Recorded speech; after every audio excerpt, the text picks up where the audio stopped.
Hi, இன்றைக்கி பச்சைப்பயிறு கடையல் recipe எப்படி செய்கிறதுன்னு பார்க்கலாம் வாங்க. அதுக்கு ஒரு பாத்திரத்தில் பச்சைப்பயிறு சேர்த்து நல்லா ட்ரை ரோஸ்ட் பண்ணி எடுத்துக்கோங்க. கோல்டன் ப்ரௌன் கலர் வர வரைக்கும் ட்ரை ரோஸ்ட் பண்ணி எடுத்துக்கோங்க.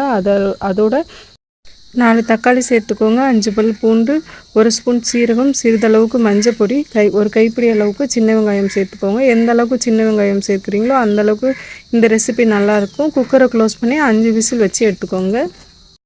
பயிறு நல்லா வேக வச்சு எடுத்த பிறகு கடாயில் எண்ணெய் சேர்த்துக்கோங்க. எண்ணெய் சூடான தாளிப்புக்காக சிறிதளவுக்கு கடுகு, சீரகம் சேர்த்து சின்ன வெங்காயம் சேர்த்து கருவேப்பிலை, வரமிளகாய் சேர்த்து வதக்கிக்கோங்க. வரமிளகாய் நான் 5 நம்பர் எடுத்துக்கேன், உங்களுக்கு தேவையான அளவுக்கு எடுத்துக்கோங்க. எல்லாம் வதங்கி வந்த பிறகு 1 டேபிள் ஸ்பூன் சாம்பார் தூள் சேர்த்து 2 மினிட்ஸ் போல் வதக்கிட்டு நீங்கள் வேக வச்சு வச்சுருக்க பச்சை பயிறு சேர்த்து தேவையான அளவுக்கு தண்ணீர் சேர்த்து 5 மினிட்ஸ் போல் கொதிக்க வச்சு எடுத்திங்கன்னா சுவையான பச்சைப்பயிறு கடையல் ரெசிபி. இதை நீங்கள் 3 in 1 யூஸ் பண்ணிக்கலாம். சப்பாத்தி, தோசை, சாதத்துக்கு யூஸ் பண்ணிக்கலாம்.